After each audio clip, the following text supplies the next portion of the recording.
Welcome to Rev-n-u Unplugged. I'm your host, James Hounslow, and today we have an exceptional guest joining us, Andy Champion. Andy is the General Manager of International at Sixth Sense, where he oversees an operation across 50 people outside of North America. But what makes Andy's perspective unique is the journey that got him here. 6 years serving as an officer in the British Army, followed by 27 years scaling US tech companies across Europe. He's seen it all, from the military to the boardroom of high-growth tech companies navigating private equity. Today, we are unpacking three critical topics: how military leadership shapes modern sales teams, the real playbook for scaling across Europe, and what it takes to shift from grow at all costs to sustainable, profitable scale. Andy brings hard-won wisdom, practical frameworks, and a leadership philosophy built on one simple principle: trust is earned, not given. Let's dive in.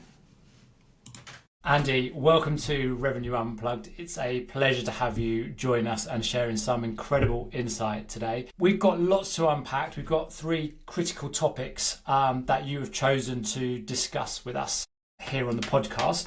We're going to be looking at how military leadership has helped shape you for a modern sales leader. We've got scaling across Europe, particularly for American tech companies. And then finally, we're going to dig into from growth at all costs to sustainable scale. So lots to talk about over the next 60 minutes or so. Before we get going, it'd be really great, Andy, if you could just give our audience an idea of who you are, who you're working for, and what you're doing for them at the moment. Thanks for having me on, James. Delighted to be here. So what's interesting about me? So as we touched upon, probably one of the things that's slightly unusual is I come from a military background. So I spent 6 years serving in the British Army, places like Northern Ireland. But other things to know about me: I'm a father of two wonderful kids, a wife. My wife and I have been a husband, not a wife, but my wife and I have been married for 27 years. And that's kind of about the same time that I spent in and around technology. So after my military career, I then came into sales. I'm sure we'll touch on that. And yeah, I spent pretty much most of 27 years selling tech, primarily for US companies, primarily in Europe, although I've done a bit of stuff in ANZ as well. And trust me, if I rolled up my sleeves, you'd see the scars. I've made all the mistakes going. So you're working for Sixth Sense at the moment. What's your role for these guys?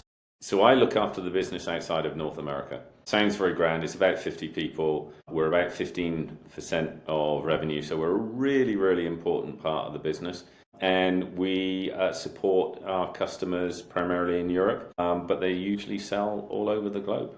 And when you're not doing all the critical work with Sixth Sense, you're also supporting 5 Hours Group, doing some advisory bits for those. So you are quite knowledgeable around the PE arena, which is a lot of what we want to dive into. So if we start with the first topic, how military or how leadership in military helped you for the modern day sales leader. First bit, I'd love you to describe what your opinion and view of a modern sales leader is. And then we can backtrack how the military has supported you for this. So this is literally changing as we speak. Literally by the second, right? We're all facing decisions on how we adapt, how we bring AI into our business. There you go. I've got AI within the first 5 minutes of the conversation. But the reality is it's changing the game, and it's changing it at a pace that is unprecedented.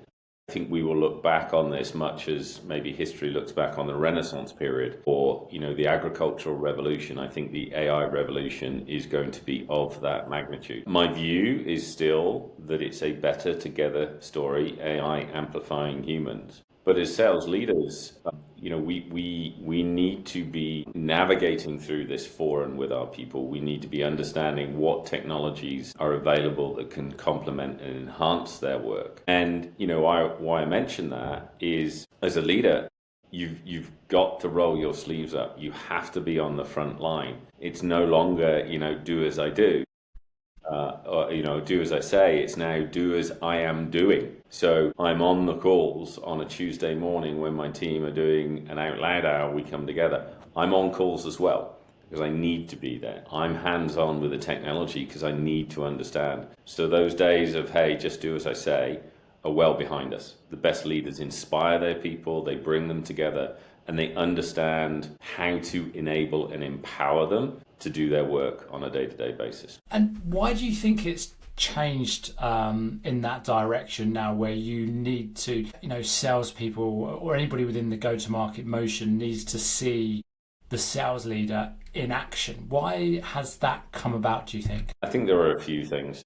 We touched a moment ago on the need to be there, hands-on in the detail, experiencing it, because it's very hard to coach and support somebody if you don't have that experience. And the experience of my sellers now is very different from when I started in recruitment, 30 odd years ago. I had a phone, I had a desk. The internet did not exist, emails did not exist. Mobile phones had literally a car-sized battery that you carried around with them, and my phone was plugged into the wall. What worked for me then doesn't work for my team now. So you've got to be in there in the details with the team. But I think there's also a cultural shift. I think that, we talk about all of the different generations, and I wouldn't ascribe it to a particular generation, but I think that, hierarchical systems across society have broadly been broken down. And whilst I do still see some leaders, choosing to be a little bit pointy and require their people to do stuff, my experience is when you get discretionary effort, you get way more impact. And that's about inspiring them. That's about earning trust. It's not about telling. It's about being there alongside them in that journey with them. And I want to touch on the point that you mentioned, that on a Tuesday morning, everybody's on a phone together. I had a meeting with you and I heard the setup before the calls were all due to take place. But just give the audience an understanding of actually what they're doing and what you're doing, because it's not the same thing, but the activity is the same. And also, when did you decide to start doing this and what impact did you see from doing it? So we've been doing it as a company for years now. We call it PG Tuesday, Pipeline Generation Tuesday. We don't only generate pipeline on a Tuesday, but on a Tuesday, we come together and there is a company-wide effort on that. Specifically, what you and I spoke about was the out loud hour. So I have noticed that with the onset of some technologies, in my view, there's an over-reliance on tools that allow us to message at scale. Now, that is not a bad thing inherently, but on the receiving end, when I get 10, 20, 30, 40 emails a day asking for A, B, C, D, whatever it may be, some of my time, my view on something, it's very hard for the sender of those emails to stand out from the crowd. An easy way to go above and beyond that is to pick up the phone, because the phone still works. It really, really does work. Now, you need to develop the skills and you need to, have the confidence and the support to do that, but it helps you cut through the noise. In the same way as if you're on LinkedIn, maybe rather than sending a typed note, maybe you could record a short audio clip or a video clip. Again, it makes it human. There's a reason you and I have got our cameras on today. It makes it human. And so part of the out loud hour is we're breaking down that cycle of behavior. We're saying, hey, at this time of the week, we're all going to come together and we're going to have a bit of fun.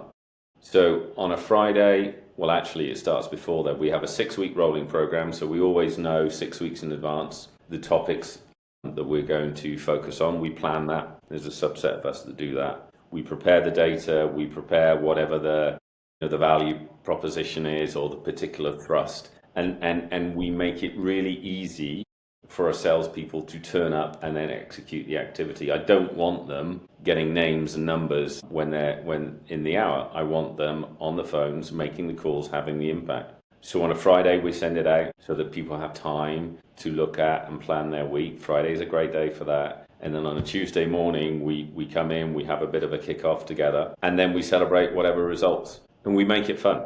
And because everybody's doing it together, it makes it less difficult. We have a laugh.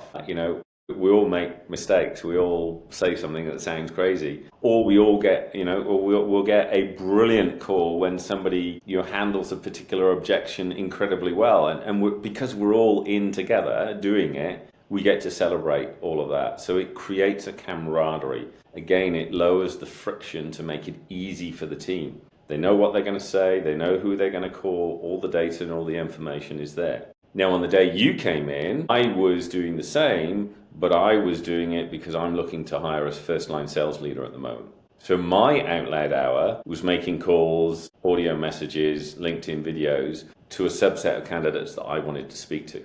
And why do you feel it's important that the rest of the team are seeing you in the office, in person, making those calls at the same time? Trust, respect, they're both earned. And that's critical. So that T word is, I think, now a huge part of sales leadership. I think before you can see where in some places there was dictatorship, and you just did as you were told. But now this trust is a huge part of it. And what have you seen from being able to lead these people and build the trust by being in the trenches and effectively doing the same activity as them? I think it'd be really interesting to turn that question around and ask them what value do they see from it.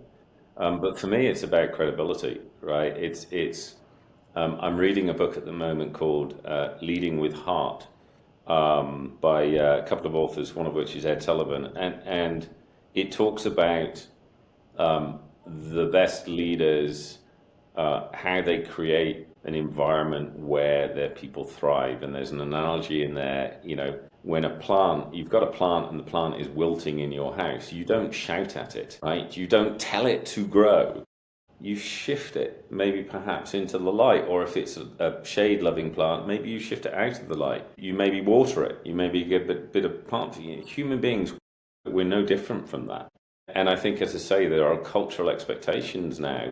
We all know that actually we all have the right to work for a great boss. We all have the right to work for somebody that is going to inspire us, coach us, lead us, support us. And I think when you see people around you that do not allow their ego to get in the way, that are willing to do the jobs that they ask of you, it creates a trust and a rapport in a much quicker time period, but also much, much deeper. So I think it's just a fundamental of leadership now that, in the past, historically, right, one can get away with being a little bit aloof. I just don't think you can do that because people are looking for something different. I look for that in my leaders. I want to know that they're in there with me. And so, and I notice it. And so I think it's just a shift in expectations. And here's the truth. When you look at the data, the organizations that are getting the best results, the organizations that are growing, that are pivoting quicker, when you boil it down, there are some fundamentals. One of those fundamentals is trust. A second is psychological safety. And a third extension of that, because I like 3s and 5s, is empowerment. And they're all bedfellows, right? They're all there coming together. And also, in today's world, as part of modern leadership, we have a hybrid working. Run the clock back to before COVID and everybody was in the office 5 days a week, and leadership could be seen as they're in front of me, they're there. Now that we've got this hybrid situation where trust is even more critical, how important is that Tuesday morning activity, not just to get the results that you're looking to achieve from doing those calls, but for you as a leader building that trust that when you're out of sight, you're not out of mind? I think that, again, if you take it back to first principles, I'm a simple guy and I like to break things down to simple frameworks, procedures, simple principles.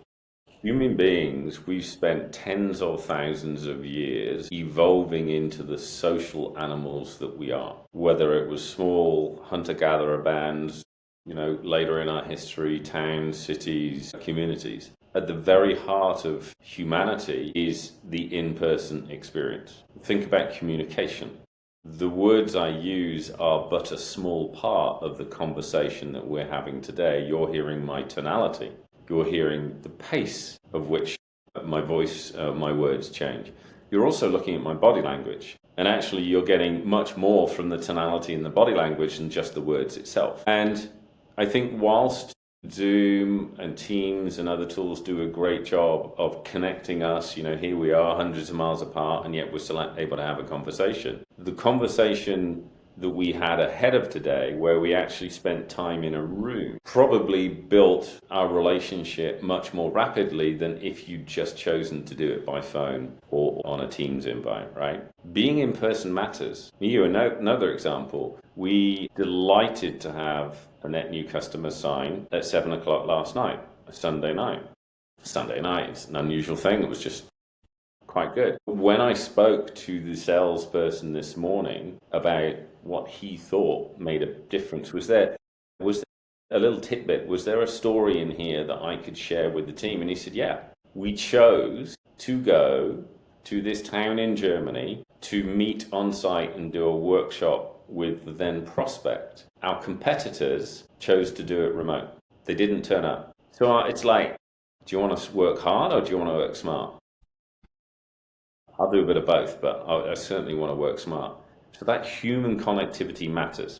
And the bit I want to touch on before we dive into how the military helped shape you for this, that human contact and that trust, how does that help you have the difficult conversations? Because this is a part where I think, particularly where you mentioned the book you're reading and the plant, you don't shout at the plant. I think it's becoming even harder to have those conversations, and it's almost easier to just flip people out that aren't working and say, we'll just try again with someone else.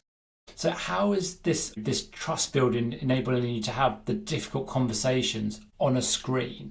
Because sometimes that's when it has to be. So the book is Lead with Heart, John Baird and Ed Sullivan. And again, it touches on some of this, and I couldn't remember the name of the other author, which is why I mention it again now. Part of trust is being really, really clear, being crystal clear on expectations. What are we expecting of you, of me, of the wider team? How are we going to come together to execute on whatever the plan is? But a phrase that I often use is I call it being clear to be kind. So I think part of leadership is being crystal clear on expectations, but then again, coming back to the trust, it's really important that people are able to come to you with problems. People know that you are in it for and with them. And the real test of that is when, as a leader, it's inconvenient for you to do something and you still do it anyway,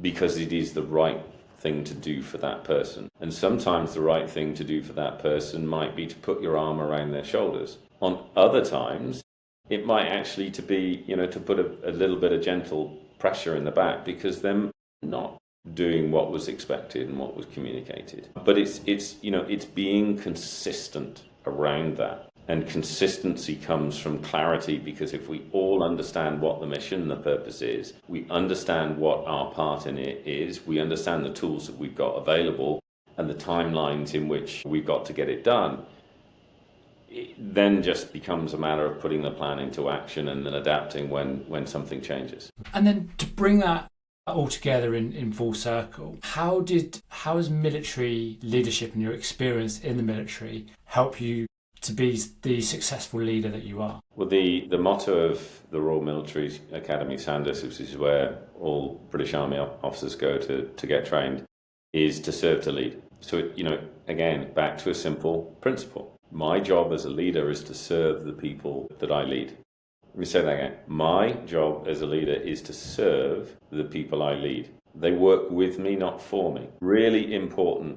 It's interesting. It's almost like, when I bring it back to sport, the leader is now more like the captain on the pitch than someone who's separate from the team, just dictating orders and instructions and tactics. Where do you think that's breaking down, where people like, the military is an incredible place where leadership is born, and you look at there's hundreds and thousands of people that come out of the military and generated incredible leadership. I think the environment that you're in there at Sandhurst is incredible. Where does it break down for people that haven't had the military experience? I don't know if I categorize it like that. Not everybody chooses to go in the military, and it is a very personal choice. But whether you choose to serve or not, I think hopefully what some people may take away from this is there are some really simple principles, right? Principle number one is trust is earned, it's not given. And it is the most important currency in leadership, is to earn the trust of your people. And as I hope I'm communicating, one of the best ways of doing that is to roll your sleeves up and to work alongside them, to understand that it is your job to nurture and to grow them as you would a plant, to put them into the light when they need putting into the light, to give them water and sustenance when they need that, but also at times when it is appropriate to give them the guidance and the structure that they need, because they've maybe not done a task before. So again, that clarity of communication, the feedback loop, the rolling up the sleeves, being in there with the team, are all real important principles, whether you've learned them in the military or whether you choose to learn them in a civilian career. I think one of the biggest things that I've learned from you, Andy, over the conversations and planning around the modern sales leader, and I think leadership in general, I think it's not just around sales, is that character and behaviour becomes more important than experience and skills to succeed as a modern sales leader. So really appreciate your insight and your knowledge and experience on this. Moving on to the next topic, scaling across Europe, particularly like you're very experienced in this. You've worked with a number of large American businesses and helped them scale across Europe. Firstly, why was this a topic that you wanted to bring to the table to discuss? I think it's still a fascinating one, right? And I still, through my work, as you talked about my advisory work, I still see organizations grappling with how do we grow and scale? Where do we grow and scale? Where have we earned the right to win, and where do we want to go earn the right to win? And Europe is a complex, large, and important market for many organizations. But every single day, organizations are figuring out or trying to figure out what to do and what not to do. And again, I think there are some simple principles that can help. Like it. Let's go. Also, like to be basic and look at things as granularly as possible. So, if there's an American business that wants to grow a European business revenue stream, what's the first thing they do? What do they look for? I think the first important thing to do is to understand a couple of things, right? Number one, Europe is not a single market. We are built up of multiple cultures, multiple countries, multiple languages. And so one size does not fit all. So first, understand the complexity. Second, understand where you want to win and why you want to win there. How is it going to build for the long term? And then thirdly, understand it is a long-term decision. Breaking into Europe, growing across Europe is a journey of many fiscal years. It's not done in the blink of an eye. And so I think being very clear about where you want to win, how you're going to go about that, but understand that it is a journey, is probably a great place to start. And I hear from founders and sales leaders that the journey into Europe started by winning a couple of deals in the US that fed across into Europe and then pulling on that string. Is that necessarily the right thing to do? Or should you be looking at the greater picture from that point?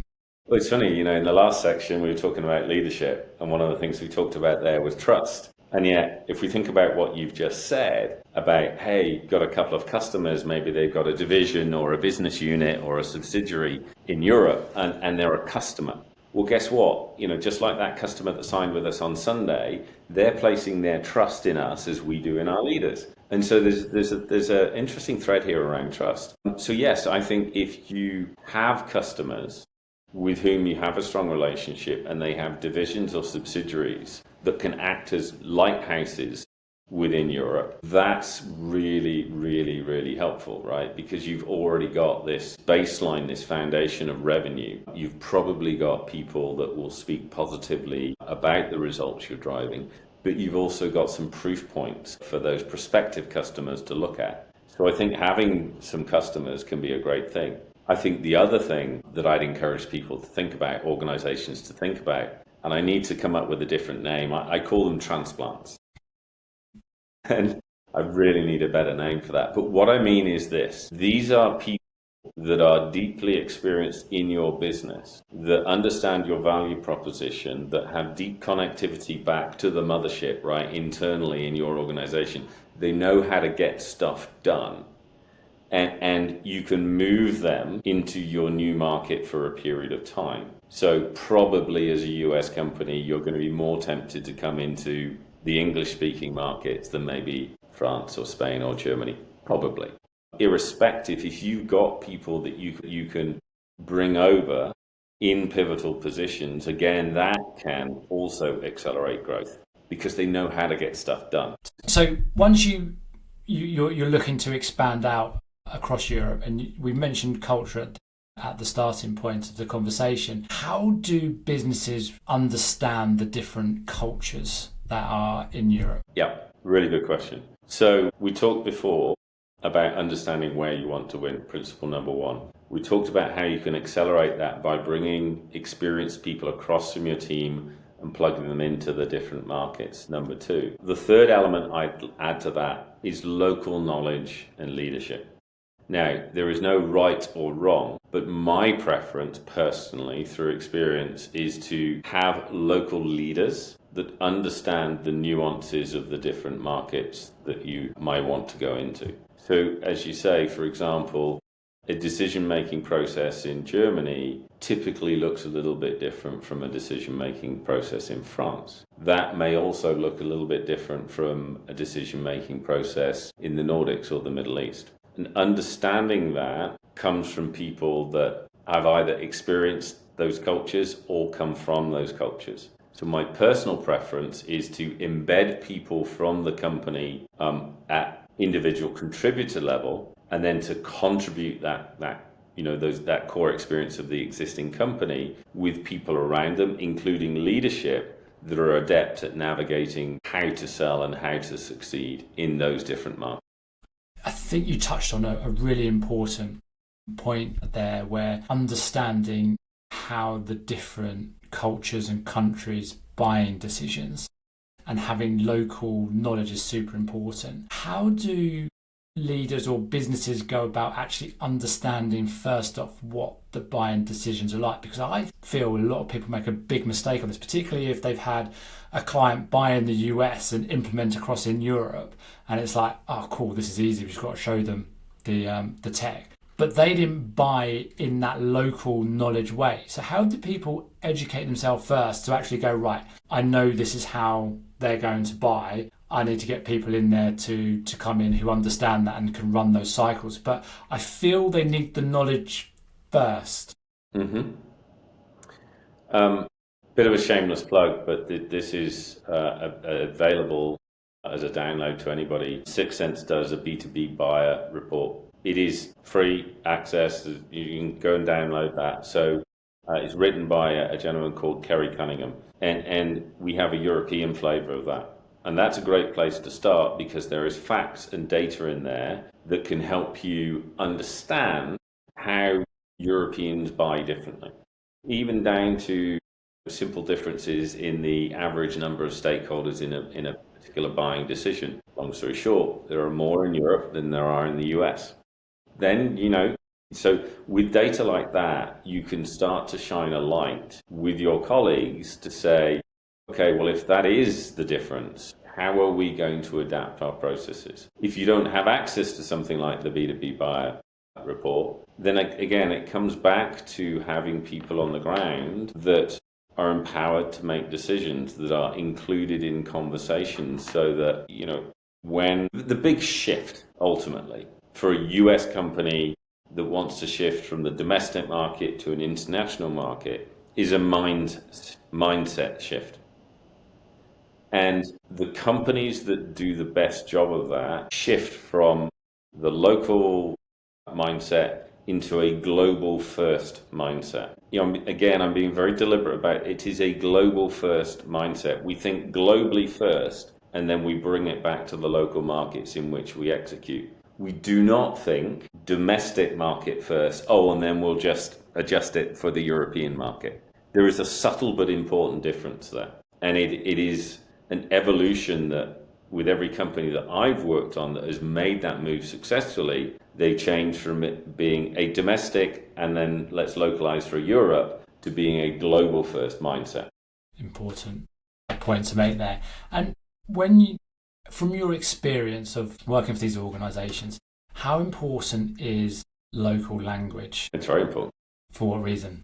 We all prefer to communicate and are better at communicating in our native language. Now, some people do a great job of mastering multiple languages, but the vast majority of us, the vast majority of people in the business world, as well as their local language, may have some English. And so it's more important than just a preference. Again, it's about building trust. And here's the thing.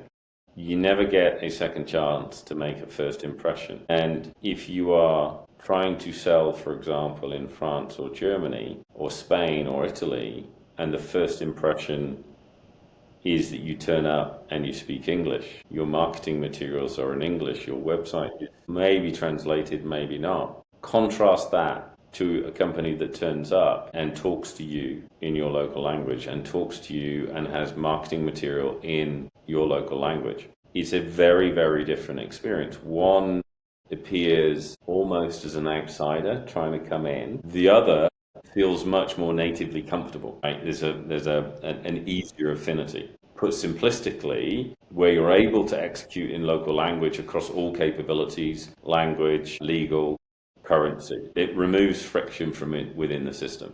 And there's enough friction in the selling system anyway to slow you down. Why introduce more? Yeah. Again, when we talked earlier about some of the decisions that companies need to make when they come to Europe, they need to think very, very deeply about the markets that they want to be in. So that if you're selling to mainland Europe, you probably want to be able to quote and do everything quote to cash in euros. In your opinion, I've seen a lot of businesses that, not just at private equity, but they've received large amounts of VC funding, maybe at Series C, they're American, they want to take on Europe, and then immediately come over and go, right, I need to help a salesperson in Nordics, DAX, Southern Europe, main Europe, all at one time, so that they can cover it off. Is that the right thing to do?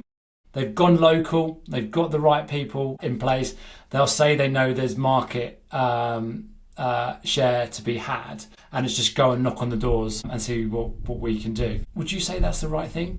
I would say it depends. I'm sounding like a lawyer, right? You go to a lawyer for advice. The first sentence coming out is it depends. It really does depend. It depends how deep the pockets are. It depends on so many other aspects of that. What I have found, however, is where organizations go narrow and deep, they tend to build momentum quicker than going shallow and wide. And so what I have found is that organizations, when they come to Europe, that are focused on one or two key markets at first and are very disciplined about serving those markets well, building momentum in those markets before they then go after secondary and tertiary markets, tend to be the ones that deliver stronger growth. And the reality is now many organizations have to grow in a fiscally responsible way. You can't just throw millions of dollars at the wall and hope some of it sticks. And so I have a very strong preference for understanding where do I want to go and win? What does it take to go and win there? How am I going to go about doing that? And then how do I bring the whole might of the company into that literally laser type surgical focus? Because I know if I get that up and running and it has momentum, then it will take a lot less energy, which then allows me to bounce into the secondary and the tertiary markets. If I try and go after everything, it's very complex, it's very time consuming, and it gets very expensive really quick. And before we move on, I think it's important on this topic to talk about law, regulations. I think that's super important. What advice would you be giving? What types of laws are we looking for? What type of regulations are we looking for to make sure that we can do the right business and hire in those countries? I think there are probably three elements to look at. Number one, employment law. Hiring people in France is a different experience from hiring people in Ireland, and again, different rights perhaps from those that are in Germany. One needs to be aware in some of those markets of something called a workers' council. And so first off, understand employment law. The second element to understand is GDPR. It's real. It's very, very important. Obviously, we've got the CPA in America now, which is some similar principles, but understand GDPR. And then the final element is to be really, really clear. Again, we come back to friction. Take friction out of the system. Understand those legal systems in which you're comfortable to engage in contracts with your customers. If you're in France, you probably want to get comfortable with contracting in French law and not asking people to consistently go, out of Delaware. Again, it's about appearing local. It's a small thing and it matters. I think it's huge, particularly we've talked a lot about trust, and I think that just breaks down the next few barriers in building that trust. Before we go on to the last topic, really appreciate everything that you spoke about there on scaling across Europe. I think it's a critical part for many businesses, but it is a hugely challenging one. So thank you for sharing your knowledge there.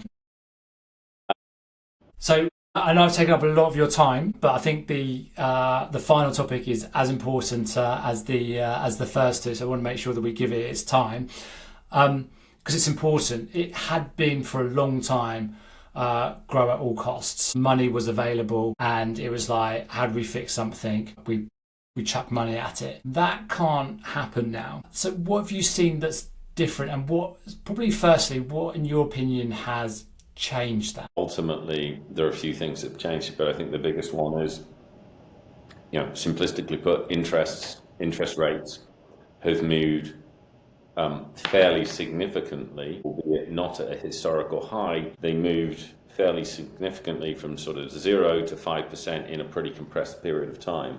That was against geopolitical instability, which unfortunately we still see around the globe. And the short version of that is, it turns out that companies do at some point need to make a profit, right? You can't just keep throwing millions of dollars into a company hoping that it's just going to grow at 50, 60, 80, 100%, and then you'll figure out how to make it profitable in the end. And so money is not free anymore. Investor community is looking for a very different type of business to invest in. They are looking for organizations typically that have some sort of defensibility around them, whether it's their technology or whatever it might be. They're also looking for organizations, and again, this is particularly in the VCPE world, where not everything is perfect, where perhaps there are new markets that they can go into, or new industries or new verticals. So they're taking a base package, which is a good, solid, robust, well-run business, and backing themselves to drive scale, and to do that in an economically and fiscally responsible way. And what do you need to have from a mindset of a sales leader, a CRO, or maybe someone who's hoping to step up, particularly into the PE world? Should they be looking at things differently to perhaps how they were looking at them before? What data should they be analysing and understanding? Well, I mean, you hit the nail on the head. You've got to know your data, right? I mean, that's just table stakes, understanding the data, not just the lagging indicators like revenue and growth, but also leading indicators. All of the metrics around CAC, EBITDA, net and gross retention, those are all really, really important, but you got to go a level deeper, right? You got to be looking into leading indicators, classic in the sale world, understanding what your pipeline generation, what is your coverage, not just this quarter, next quarter, but probably the next quarter out. Where have you got gaps? What is your risk? What are you doing about it? What are the mitigation? What are the plays that you're running? So you've got, I think as a CRO, you've got the challenge of the day job, which is keeping the wheels on the wagon and making sure that it is efficiency, making sure that your average quota attainment is somewhere in the 80s. Mid to high 80s is a pretty great place to be. Not many organizations are necessarily there, but that's kind of where you want to be. If you're up in the 90s, well, that's fantastic. Over time, you might be looking at, are you optimizing quota and things like that. So you got that day job. But then you've also got to understand what are the seeds that you're planting for future growth. So next year or the year after. So for example, if you're an organization that has come from the US to the English-speaking markets in Europe, do you have plans or aspirations to go into some of the other large economies like a Germany, like a Spain or a France? If so, what is the preparation that you need to do this year to maybe fuel landing, to fuel market entry next year, and then revenue the year or the year after that? And so, as a CRO, you've got this schizophrenia of the day job, running the business, delivering on the numbers you've got this month, this quarter, this year, whilst also preparing for next year and a couple of fiscals out. So it's quite challenging. It is. How do you, or probably what's your opinion on how hands-on the CRO needs to be on every piece of tech that could be being used? Because even if you just look at the big sweeping statement of sales enablement and AI, there are so many tools and apps that can be used. How hands-on do you need to be on which ones we're going to use and actually the value that those products are bringing to the business? Because it's quite daunting. There's a lot of tech to get your head around. Yeah, I think as the C-level, we need to own the tech burden that we put onto our people and onto the business. And we need to mitigate that, right? And again, we come back to economical growth. Many organizations are actually reducing the amount of technology that they're providing their people with, not expanding it. And I think that broadly is a very healthy thing to do. It's putting a lot of pressure on tech companies to evolve and to understand, which parts of the business they're driving and which ones they're not. But I think as a CRO, whilst we have to own the fundamental tech levy, right, the tech tax that we put on our people, it's really important that we surround ourselves with brilliant people and then we empower them to make smart decisions. And of course, we're probably going to want to be, in some cases, informed. In many cases, I'm sure we're going to want to be consulted. But I would argue that there may well be people at least as good as us, if not better, to make those decisions because they're in the trenches every single day. And so, one of the principles that that I think is a fundamental of leadership, full stop, which I would apply here, is as a CRO, it is not your job to be the smartest person in the room. It's your job to have brilliant people around you that are bringing perspective and making smart decisions together, not necessarily relying on you for every single decision. That would be a huge mistake. And how often are you bringing these people together to review what's going on with the technology and the spend and trying to understand where the ROI is on it and which products are going to help with scale? Because some of them can solve a problem right here, right now, but do they help you tomorrow? So how often are you coming together and having those conversations and being fed the information? I think at a macro level, there's a natural cycle to the annual planning that we do, and I would say it can't just stop there. So at a macro, it's probably understanding the goals that we want to set out, the markets that we want to be in, and then working back from that.